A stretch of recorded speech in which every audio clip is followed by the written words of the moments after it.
Maybe I do. Parkinson's is one such disease that they discussed. Like it could potentially help with that. Yeah, they already have that. Parkinson's. Oh. They have already. It's called deep brain stimulation, and they put devices in the brain, and then when they activate it, their hand stops shaking.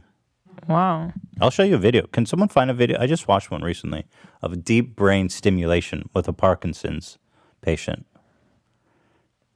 But it's pretty incredible.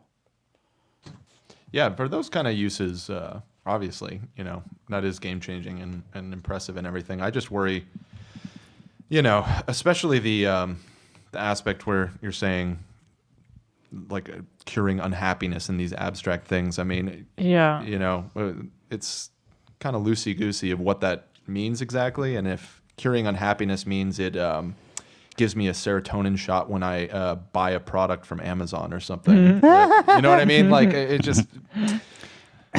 Well, I'm assuming the way that it would work is that you would probably buy...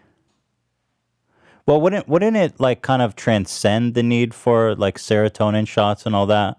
Well, I guess it would be stimulating your brain in the same way that the natural organic processes that normally kind of constitute our emotions and feelings and everything. It kind of like emulates that in a way. And so, yeah, I don't know. It's a real moral gray area. I don't know. People a lot smarter than me have probably put more thought into it already. I know there's a whole fields of like ethics of, biotechnology and all of this kind of stuff. And because this is all coming real fast. I mean, even aside from the brain stuff, there's all of the genetic modification, designer babies. You want your baby to have green eyes, you can... They can already do that. Right, that's what I'm saying. That's easy. Yeah. But I don't think it's something that's really done en masse yet. I think it's illegal in the United States, but in some countries it's legal because basically you take an egg and you can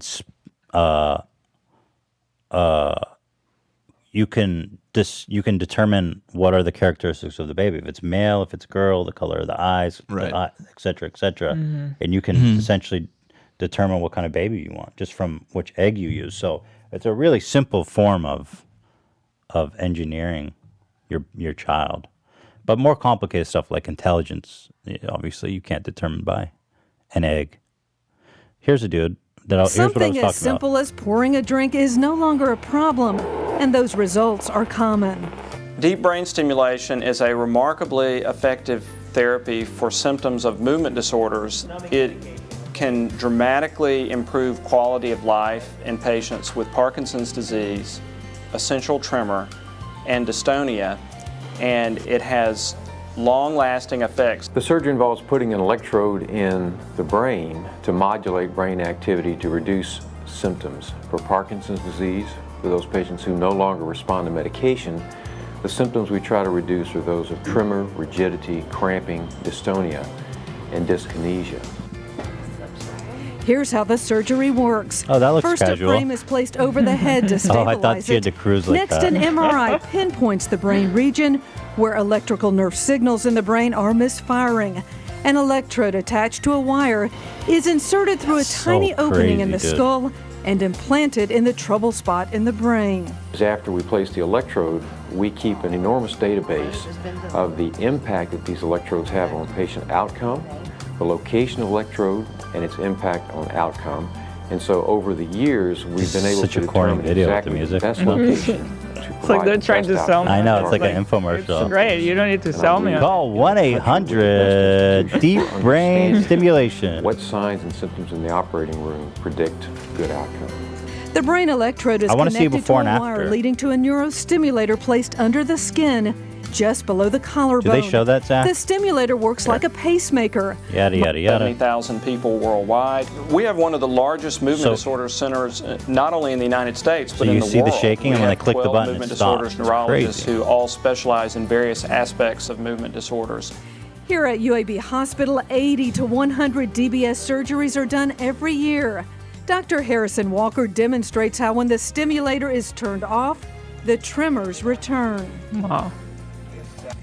And back on again, Benny's tremors are gone. Dude, isn't that He says amazing? he felt no pain during the surgery It's so and is cool. thrilled with the care he received at UAB.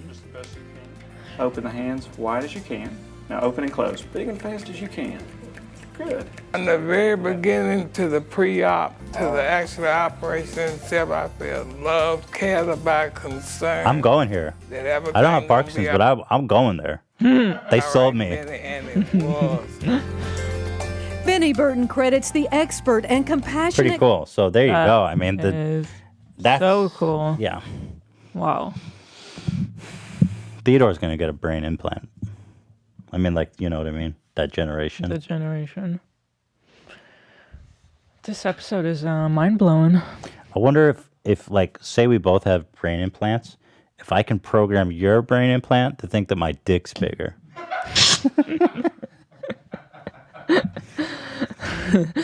The cure what I'm saying is, can Neuralinks cure small dick?